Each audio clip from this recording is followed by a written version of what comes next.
Welcome sa Dries TV. Kung interesado ka sa ganitong news, huwag kalimutang isubscribe ang ating YouTube channel. Maraming salamat! Welcome back again sa ating YouTube channel mga kakimpaw, and sa update natin ito ang pag-uusapan nga natin ay may kaugnayan nga po mga kakimpaw sa pag-aala daw ni Paula Avellino kay Chinita Princess.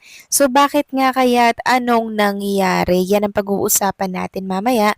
Pero bago po ang lahat, maraming salamat po sa inyong patuloy na pag-support at pagsubaybay sa mga daily update natin.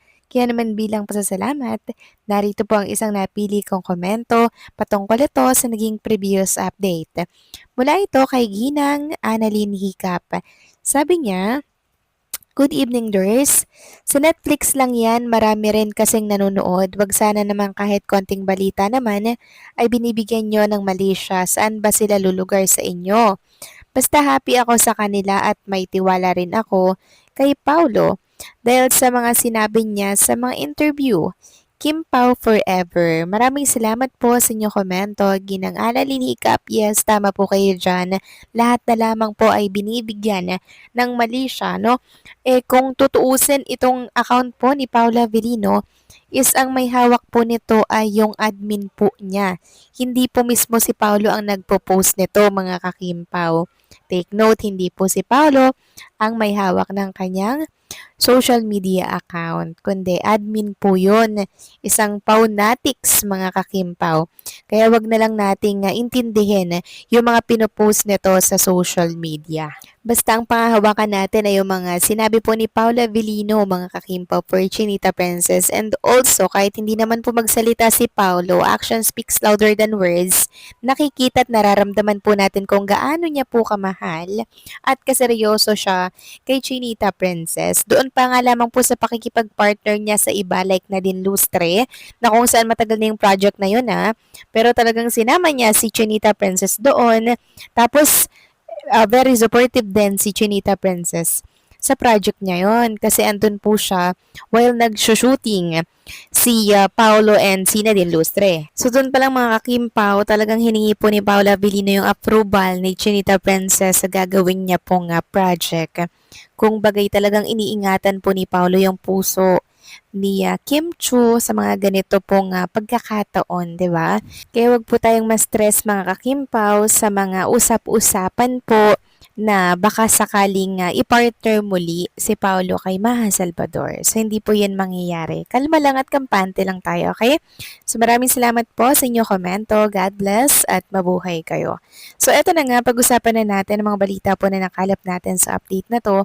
At unahin na nga natin pag-usapan itong post ni Chinita Princess taong 2025 pa na kung saan ay na-repost muli ng ilang mga Kimpaw fans. Paano ba naman kasi mga kakimpaw? Itong paalala po ni Chinita Princess talaga namang tumatak sa puso't isip ng mga supporters. Sabi nga ni Kim, "With everything happening around us lately, it's easy to forget the simplest yet most powerful thing we can give, kindness. Behind every smile is a story. We don't see battles people fight quietly, feign, they hide behind laughter, and struggle they mask with strength."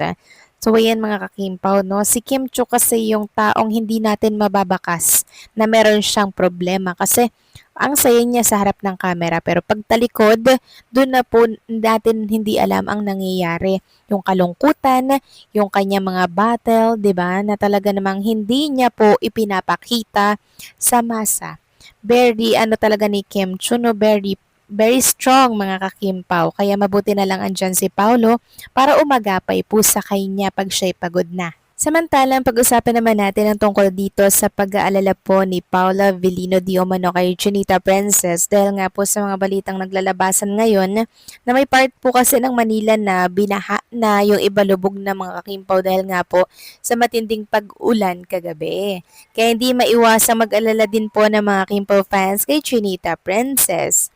Ayon nga dito sa nabasa po natin, ang lakas ng ulan kagabi sa Manila, yung ibang lugar baha na talaga kaya hindi maiwasang mag-alala din talaga si Paolo kay Kimi kung okay lang ba ito kasi yung iba talagang lugar baha na. Sana okay lang si Kim.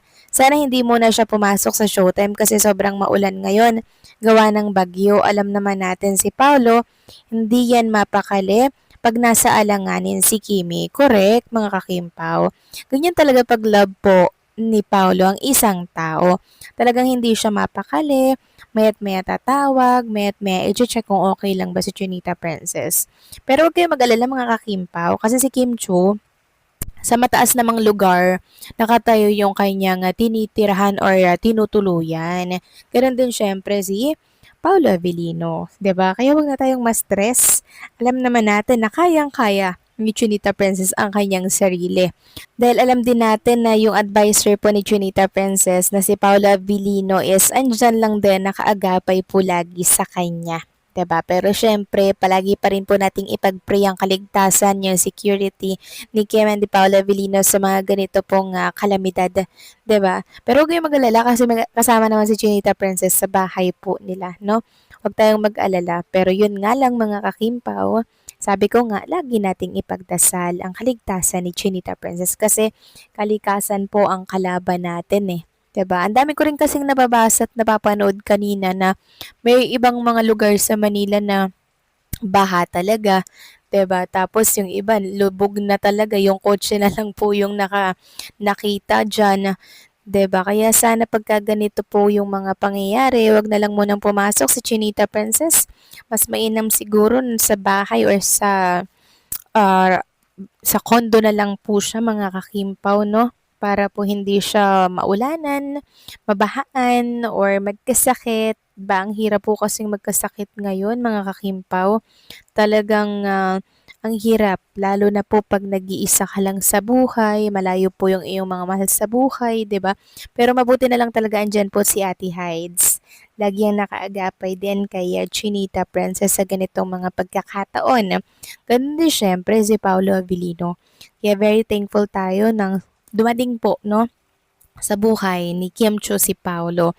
Lagi po siyang may sandalan, sabihan po ng problema, sabihan ng stress, 'di ba? Lahat-lahat.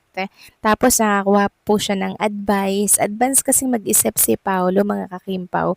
Siya yung taong ang gandang makausap. Siya yung taong ang gandang sabihan po ng problema. At tapos in the end, meron kang makukuhang advice yung mga posibleng mangyari. O 'di ba? May boyfriend na si Kim Chu, meron pa siyang advisor, tapos parang meron pa siyang, alam niyo yung taga-ano ng propesiya mga kakimpaw. Ganun kasi si Paolo eh, napaka ano niya talaga, smart mga kakimpaw. Kaya hindi po talaga nagkamali si Chinita Princess na papasukin sa puso ang isang Paula Avellino dahil pinapatunayan niya po araw-araw yung pagmamahal niya kay Chinita Princess. Deserve yan ni Kim Chu. Huwag lang sana mga kakimpaw na sasaktan. Bagkus ay laging iingatan at mamahalin araw-araw, di ba? So kayo ba mga kakimpaw, anong masasabi ninyo dito? Please comment down below.